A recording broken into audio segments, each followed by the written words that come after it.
பரிசுத்த நாமத்துக்கு ஸ்தோத்திரம். இன்றைய தினத்துக்கான தேவனுடைய வார்த்தையானது 48வது சங்கீதத்திலே, சங்கீதம் 48ஆம் சங்கீதம் 14வது வசனத்தை வாசிக்கும் பொழுது, இந்த தேவன் என்றென்றைக்கும் உள்ள சதா காலங்களிலும் நம்முடைய தேவன் மரண பரியந்தம் நம்மை நடத்துவார். ஆகவே இந்த தேவன் என்றென்றைக்கும் உள்ள சதா காலங்களிலேயும் நம்முடைய தேவன். ஆகவே தேவன் என்னுடைய தேவன் சதா காலங்களிலேயும் என்று சொல்லி பார்க்கிறோம். அதாவது எல்லா காலத்திலையும் எல்லா நேரத்திலையும் எல்லா சூழ்நிலையிலையும் அவர் என்னுடைய தேவனாக இருக்கிறார். எந்த காலமாக இருந்தாலும் சரி, எந்த நேரமாக இருந்தாலும் சரி, எந்த சூழ்நிலையாய் இருந்தாலும், எப்படிப்பட்ட நேரங்களாய் காலங்களாய் சூழ்நிலைகளாய் இருந்தாலும் இந்த தேவன் என்னுடைய தேவன் என்று சொல்லி பார்க்கிறோம். ஆகவே இவர் எல்லா காலங்களிலேயும் எல்லா நேரங்களிலேயும் இவர் என்னுடைய தேவனாய் நம்முடைய தேவனாய் இருக்கிறதுனால மரண பரியந்தம் நம்மை நடத்துவார் என்று சொல்லி பார்க்கிறோம். ஆகவே தேவன் என்னை நடத்துவார், கர்த்தர் என்னை நடத்துவார், என் தேவன் என்னுடைய தேவன் என்னை நடத்துவார். அதுதான் உண்மையான ஒரு காரியம். நாம் இப்படிப்பட்டதான ஒரு உரிமை கொண்டாட, தேவனை உரிமை கொண்டாடணும், அவரை நாம் சொந்தமாக்கி கொள்ளணும். எல்லா காலத்திலையும் எந்த நேரத்திலையும் அவர் எனக்கு தேவனாக இருக்கிறார்.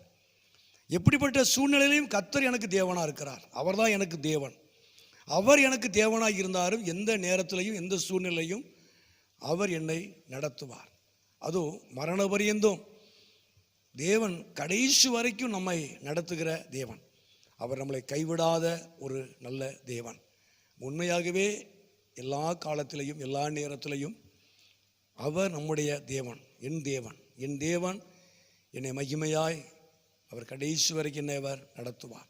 கர்த்தருக்கு மகிமை உண்டாவதாக. இரண்டாவதாக சங்கீதம் 63ஆம் சங்கீதத்தில் 1வது வசனத்தை வாசிக்கும் பொழுது, தேவனே நீர் என்னுடைய தேவன், அதிகாலமே உம்மை தேடுகிறேன், வறண்டதும் விடாய்த்ததும் தண்ணீரற்றதுமான நிலத்திலே என் ஆத்துமா மேல் தாகமாக இருக்கிறது என்று சொல்லி பார்க்கிறோம்.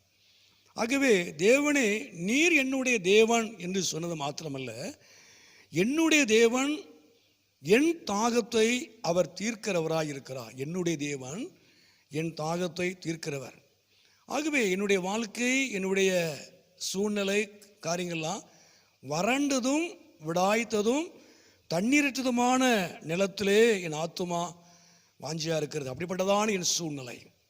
ஆகவே எந்த சூழ்நிலையும் அவர் நம்முடைய தேவனாக இருக்கிறதுனால, அது மிகவும் வறட்சியான நேரத்திலையும் கர்த்தர் நம்மை நடத்துவார் என்று சொல்லி ஏசாயாவிலே நாம் வாசிக்கிறோம். ஆகவே என் தேவன் என் தாகத்தை தீர்க்கிறவர். என்னுடைய தேவன் என்னுடைய தாகத்தை, எனக்கு ஏற்பட்டிருக்கிற தாகத்தை ஆண்டவர் தீர்க்கிறவராக இருக்கிறார். உண்மையாகவே இந்த நாட்களில் அவர் உங்களுடைய தேவனாய் இருக்கிறார். நீங்கள் எந்த காரியத்திலே ஒரு எதிர்பார்ப்போடு ஒரு தாகத்தோடு நீங்கள் காத்திருக்கிறீர்களோ அதை அவர் நிறைவேற்றுவார்.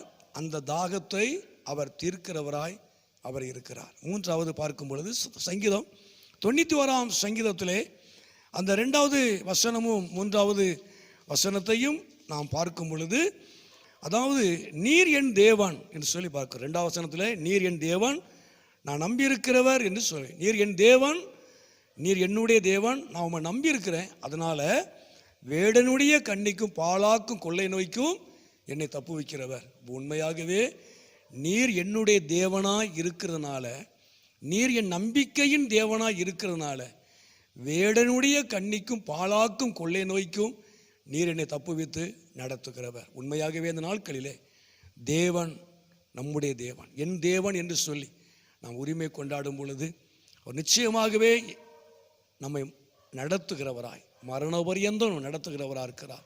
நம்முடைய தாகத்தை தீர்க்கிறவராக இருக்கிறார். எல்லா விதமான கொள்ளை நோய்க்கும் பொல்லாத காரியங்களுக்கு நம்ம விலக்கி காக்கிற ஒரு தேவன். ஜோமன் எங்களை அதிகமாக நேசிக்கிற நல்ல பிதாவே, அருமையான ஆண்டவரே, இந்த நேரத்துக்காக நன்றி செலுத்துகிறோம். இந்த சத்தத்தை கேட்டுக்கொண்டு அருமையான நம்முடைய பிள்ளைகளை, குடும்பங்களை கர்த்தர் ஆசீர்வதிப்பீராக. ஆண்டவரே, சதா காலங்களிலும் எல்லா காலங்களிலேயும் எல்லா நேரங்களிலையும் எல்லா சூழ்நிலையிலையும் நீர் எங்களுடைய தேவனாய் இருக்கிறதுனால ஆண்டவரே நாங்களுமே துதிக்கிறோம். நீர் எல்லா சூழ்நிலையும் நீர் நடத்துகிற ஒரு நல்ல தேவன், தாகத்தை தீர்க்கிற தேவன், பொல்லாத காரியங்களுக்கெல்லாம் விலக்கி காக்கிற தேவன். உங்கள் நன்றி நாங்களுமே துதிக்கிறோம். தொடர்ந்து அருமையான நம்முடைய பிள்ளைகளை, குடும்பத்தை ஆசீர்வதியும், நம்முடைய நாமத்தை மையப்படுத்தும். இயேசு நான் ஜெபிக்கிறோம் நல்ல பிதாவே. ஆமென், ஆமென்.